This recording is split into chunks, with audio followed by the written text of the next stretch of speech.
Penumpang terakhir. Seorang supir taksi bernama Budi telah bekerja sebagai pengemudi pada shift malam selama hampir 10 tahun. Menurut pengalamannya, jalanan pada malam hari biasanya lebih lengang, sehingga penumpang sering lebih mudah didapat. Namun, ada satu peristiwa pada suatu malam yang tidak pernah bisa ia lupakan.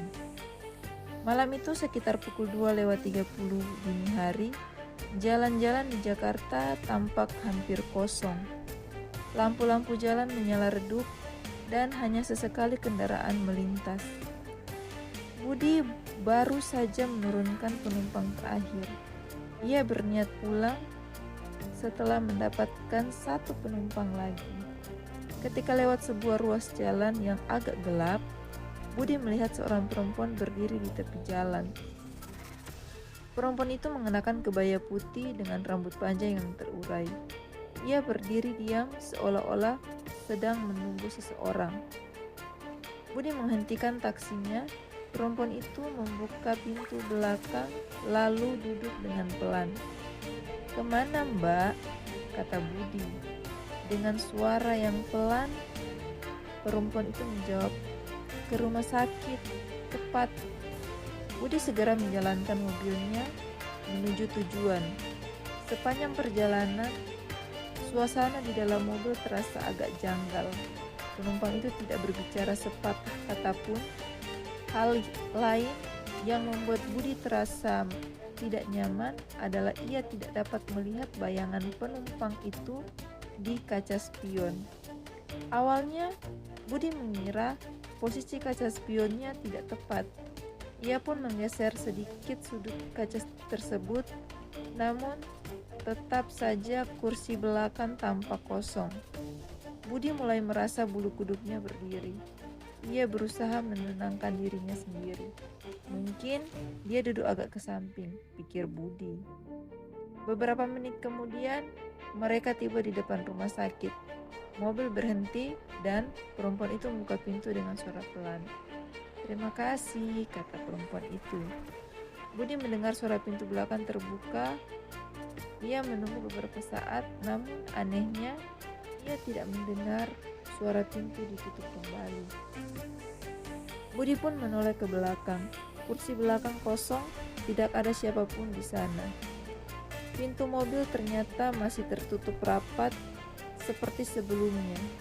Budi segera keluar dari mobil dan memandang sekeliling. Jalanan tetap sunyi, tidak ada perempuan berkebaya putih, bahkan tidak ada seorang pun di sana di tempat itu. Seketika bulu kuduknya merinding. Malam itu juga Budi memutuskan untuk langsung pulang. Keesokan harinya, rasa penasaran membuat Budi kembali ke rumah sakit. Ia menghampiri seorang satpam dan bertanya, "Pak, tadi malam sekitar jam 2:32 pagi, apakah ada perempuan yang datang ke sini?" Satpam itu kembali bertanya, "Perempuan seperti apa, Pak?" Budi menjawab, "Memakai kebaya putih dan berambut panjang." Wajah satpam itu langsung berubah dan menatap Budi beberapa saat sebelum berkata dengan suara pelan, "Bapak menjemput dari jalan yang ada di gang besar itu ya?" Budi terkejut. "Iya," jawabnya. Satpam itu menghela napas panjang. "Seminggu yang lalu terjadi kecelakaan di sana," katanya. "Seorang perempuan tertabrak mobil." Tubuh Budi pun mulai terasa dingin. Satpam itu melanjutkan, "Perempuan itu juga memakai kebaya putih. Jenazahnya dulu dibawa ke rumah sakit ini." Budi menelan ludahnya dengan gugup. "Sejak saat itu," ujar satpam dengan serius, "kadang ada sopir yang mengaku pernah mengantar perempuan yang sama ke tempat ini." Kemudian satpam itu bertanya lagi, "Waktu di mobil, apakah dia terlihat di kaca spion?"